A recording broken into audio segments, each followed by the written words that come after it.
Hi, welcome to 5 Minutes of Torah with the BI Rabbi. I'm Rabbi Adam Stein. You know, I just got back last night from a 10-day trip with my kids, with my wife Tamar.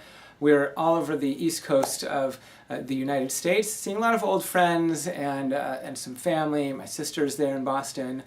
So we got back last night, and we had many days of really some great encounters and interactions. Every once in a while, someone would mention something about the high holidays and say something scary like, oh, Rosh Hashanah is only in 2 weeks, or less than 2 weeks from now. And that would scare me because, of course, though I was on vacation, I knew that a little bit on vacation, a lot when I got back, I had still a lot of things to do to prepare. Maybe a big sermon in the sanctuary, or this alternative high holiday service you might have heard about we're doing downstairs. So these little things would pop up in conversations were sort of like a wake-up call to me every once in a while. Waking up that Rosh Hashanah, these big holidays, are coming up really soon. So for me, I had that type of wake-up call, but in Jewish tradition, we have a different type of wake-up call. Our wake-up call, starting on the beginning of the month of Elul, is the shofar. And we've talked about this a little bit already at Shul, and we've been blowing it at Minyan every day except for Saturday morning, starting when Rosh Chodesh Elul came along. And it reminds us that, hey, this big holiday, this big set of holidays, the 10 days starting with the first day of Rosh Hashanah, leading up to the 10th day being Yom Kippur, and then all the days, 8 or even 9 if you include Simchat Torah from the beginning of Sukkot. All these big days, 3 weeks or more of them, are coming up soon, and this is the time to start preparing.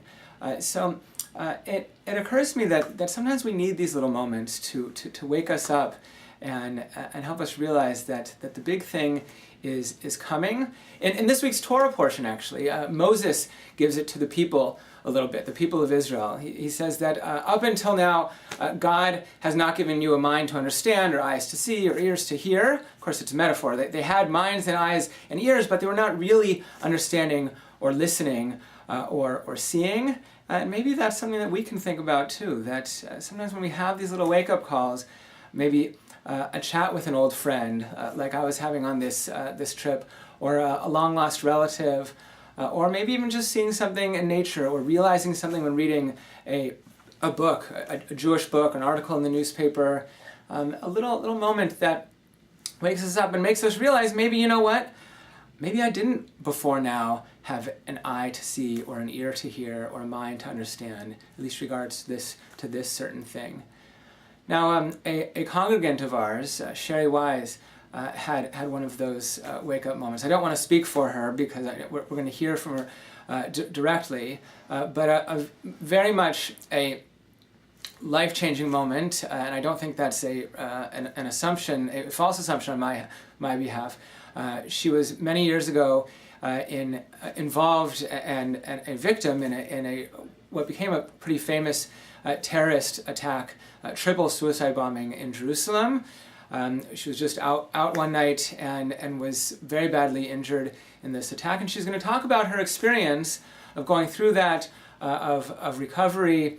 Someone else in our community, Iran, who just happened, it turned out he was one of the first responders there. He's going to introduce her. It's really a great opportunity to see that interaction and have both of them there. And she's going to speak about her experience, not just recovering from this awful thing, this awful incident, but what we've titled it on our material is about forgiving those who do not want to be forgiven.